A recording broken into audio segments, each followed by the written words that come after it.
Good afternoon. Yesterday, I posted a video titled, Why Be Catholic and Not Just Christian? It is a response to a video identical that I did 5 years ago in response to Father Mike Schmidt's video explaining why he is a Catholic rather than being a Christian. The whole point of it was to, one, apologize because I felt I misrepresented myself 5 years ago. I didn't do a great job. Obviously, I'm older. I'm wiser, all that stuff. So I wanted to apologize to everybody who's seen it, which is 200,000 people almost, plus to Father Mike Schmidt himself. I felt that was the right thing to do. And then I wanted to clarify why I thought the things I thought, why I believe the way I believe. I don't disagree with anything I said 5 years ago. I disagree with the way that I conveyed it. I disagree with the routes that I took. I disagree with the attitude that I had at the time. I thought coming in this time, I did a much better job at being honest and being transparent and not being rude and just talking about the topics. Not everybody agreed. And some people had some stuff to say.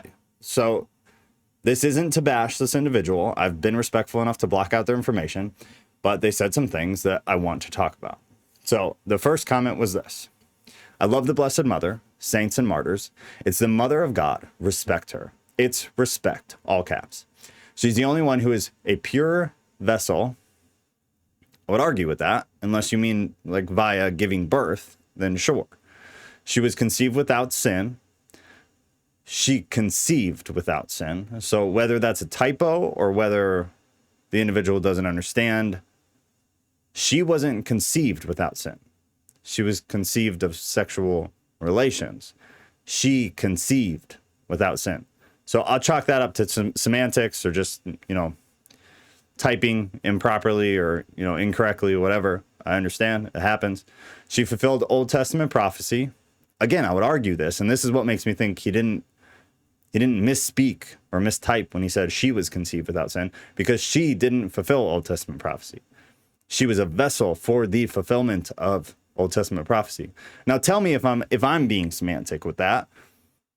But she's not the one who fulfilled it. She was used by God to fulfill Old Testament prophecy, which is the Messiah.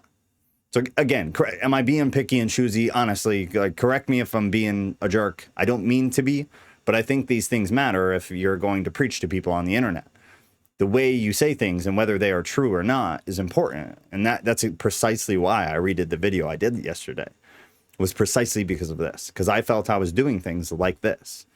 She did not fulfill Old Testament prophecy. Mary did not. Mary was used to fulfill Old Testament prophecy. It's got nothing to do with her. She was a vessel that was used. Not in a negative way, but she was used. She also gave sacrifice. Sure, granted, agreed 100%. But so does every mother. So does every mother on the planet. And many mothers have children who die younger than Christ and who die in brutal, horrific manners. So whether he's speaking of just the sacrifice of motherhood, or he's speaking of the sacrifice of motherhood knowing your child is going to die or dealing with your child's death after the fact, this is something many mothers deal with. So to me, it doesn't give any divine nature to Mary in and of herself. I do respect her massively. She was obviously fundamental in the faith, right? I'm not saying anything bad about Mary at all. This is a conversation about whether Mary is someone you have to go through to speak to Jesus or to speak to the Father, or whether Mary is someone that we should idolize in some kind of way, or whether she's someone we should just respect. You would think from the words he used prior, she's someone you should just respect. But he goes on to clarify in other comments that that's not what he believes. He believes she's more than that. And that's a normal Catholic belief. So I'm not saying anything negative about it. I just don't agree with it. And I'm allowed to not agree with you. That's how life works. You don't agree with me, but I'm not complaining about it. I'm not upset about it. Sorry you're blinded by the disdain for us Catholics via your pastors. Now, this makes me think either the dude didn't listen to the video at all, or he heard it but didn't listen to it at all. So either way, he didn't listen to it at all. I expressed explicitly, I have no disdain for Catholics. I believe everybody is wrong. I was very clear about that. I don't think I'm right. I don't think you are right. whoever you are right now, I don't think he is right. I don't think Father Mike Schmidt is right. I don't think the pastor down the street is right. I think we are all wrong. I think if anybody was 100% right, I think that would be statistically impossible. So it's not an arrogance thing. And it surely isn't via your pastors, my pastors. I don't have pastors. I go to a church to take my daughter to a place of worship. The pastor's cool. I don't agree with him. And that is okay. I enjoy the community. I enjoy my daughter being a part of that community. I enjoy going there every Sunday, hearing a message, whether I agree with it or not. I would feel no different in a Catholic church. There would be things I agree with. There would be things I don't agree with. And that is 100% okay in my eyes. 100% okay in my eyes. Going on to the next comment. There was a lot more than this, but I didn't want to do a whole lot. As a good historian, too, there is a huge racial element against us Catholics. We were seen as subhuman in North Ireland during the Troubles, which continues to this day. Even here in the United States, it was hell for Catholics up until World War I. I have lived it myself. I'm going to pause right there. I do not mean to belittle Catholics' struggles throughout history, because there's truth to this. There's truth to this. Is this all true, the way that it's described in this comment? Arguable. But there's truth to it. In no way would I ever degrade that or try to speak poorly of that. Not at all. Not at all. But let's get real. Almost every race, almost every religion, almost any and every group of human beings on this planet, from the Sahara Desert to Antarctica, if there were people up there, everybody at some point in history, in some geographical location, with some religious stance, have been persecuted. This is not specific to Catholics. You're not special. I'm very sorry to let you know. If you're in society in America right now, you know there's a new group of people that people are being taught to hate. I'm not going to say who it is. This is not new. It is not select to Catholics. It's not, woe is me, I'm Catholic, I've been persecuted. This aggravates the hell out of me, because you are not special in that. You are not unique. This has been everybody, at every point in time, all throughout history. Everyone has suffered. Everybody has struggled. Everybody has been put down and had troubles and struggles and been murdered and mass degraded. This is not new. It is not unique to Catholics. It is not a good argument. I have seen Satan in the eyes of Catholic haters. Yeah, I will never turn my back on the original church, no matter how problematic it is. I did reply to this, and I said, I have seen the eyes of Satan in Catholics' eyes as well, which is true. I have seen demonic stuff coming out of the Catholic Church. But I will be honest enough to tell you, I have seen it in all sorts of Christians. I have seen demonic stuff in Methodist Christians. I have seen it in Baptist Christians. I have seen it all over the place. Non-denomination, whatever you want to, whatever denomination you want to throw out, there is demonic stuff. There is demonic people. So again, you're not special. This is the arrogance and self-righteousness of religion in general, of Christians in general, which is why I am so happy that I live on the outside. It is the reason I live on the outside. I will not be a part of this. I have no interest in this. This is so anti-Bible. This is so anti-Jesus, so anti-God, that it's unreal. Now, let me tell you another story before I continue on with this. Just the other day, someone that I was at a point, I would say, relatively close with. He was helping me run something that had to do with this ministry back 5 years ago. Just yesterday, he commented on my spouse's Facebook and said degrading things to her because he's upset at me. This is the thing with Christianity that people hate us for. They hate us for because we do not practice what we preach. There is no honesty. Everyone is self-righteous and self-absorbed. And the minute someone hurts your feelings, everything you believe, you preach, you stand for, none of it matters. You're willing to sacrifice all of it so that you can say something degrading to somebody on the internet.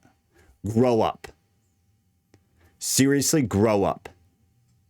Be an adult.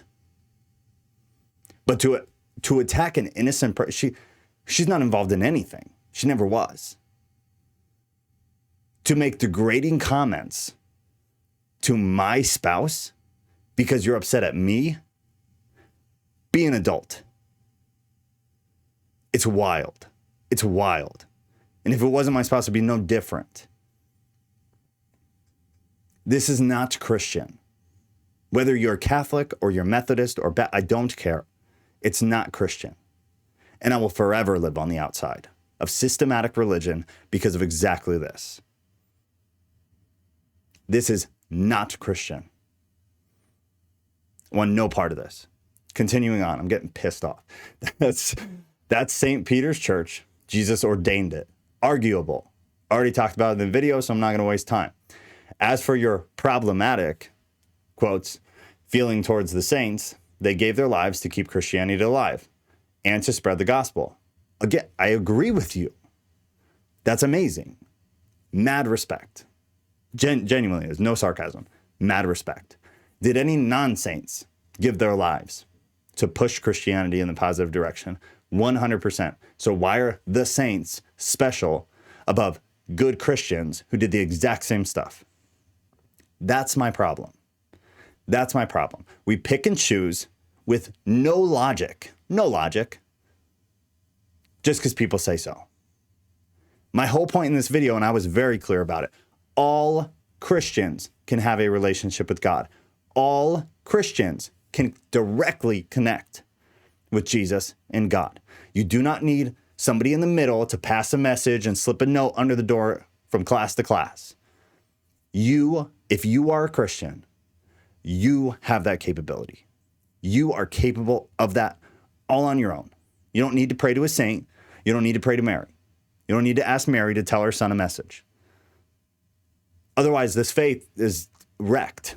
It's all wrecked. None of it makes sense. We have nothing to compare anything. It all crumbles. I genuinely hope you can grasp that. You wouldn't be Christians, they say, if it wasn't for them and the sacrifice of the church. Same thing. If it wasn't for other Christians who are not considered saints who did exactly the same thing. Where is their picture? Where is their painting? Where is their statue in the church? What about them? They just don't matter to you. I find that despicable, personally. The church is run by flawed humans. Finally, something we can agree on, and I have nothing to say about it. 100% agree. The church is a hospital for sinners. We're on a roll now. 2, I agree. As for the saints and martyrs, they deserve respect. We don't worship them, we respect them. Why can't we respect the others? Why do these people, these Christians, get pictures up in churches, get stained glass windows made out of them? Why are they so special, is my point. Not that they aren't special, but why are they special above other people who just didn't have notoriety? Because that is truly the only difference. Some saints got notoriety. Some people who did the exact same behaviors and actions for the livelihood of the church did not gain notoriety, and nobody cares about them. It's logically inconsistent, and that is my problem with it. I respect all Christians who are a part of the history because it's fundamental. It's fundamentally built the church that we know today. Granted, I don't like the church that we built today because it's been bastardized by flawed humans since a very long time ago. Paul was complaining in his letters. Truly read Paul's letters to these small church bodies. They were doing dumb stuff that he did not like, and he was constantly annoyed. So it's not new, but things weren't perfect back then either. I hope this all makes sense. I'm going to shut up before this gets too long. Probably already is too long, but I felt the need to respond to this. My last comment to this guy, I told him I loved him. If it's a guy, I don't know. It might be a girl. I said, I love you, but I don't interact like this. So now that it's gone this direction, I'm going to go ahead and bow out. This is the reason I don't like religion. This is the reason I'm not a part of actually intricately involved in churches. It's the reason I left vocational ministry. It's exactly this type of stuff. Nothing against this individual at all in any way. He's not any better or worse than a lot of the comments I get. I'm not at all in any way trying to single this person out or saying they're so bad. No, I get this stuff all the time. I just was reading this and I felt the need to respond to it because it made me think of a bunch of other stuff. So this person could have been 1,000 other people over the years. In no way do I want to make it seem like I'm singling this person out. In no way. This is fundamentally why I left Christianity. I have my faith 100%. But why I left the system of Christianity is exactly because of stuff like this. I dreadfully love you guys. Those of you who are awake, in my opinion, who understand what is going on, who understand we need a revival really, really bad, and who are a part of the solution. I genuinely love you. Stay strong, stay honest, stay open and transparent. Have a lovely night.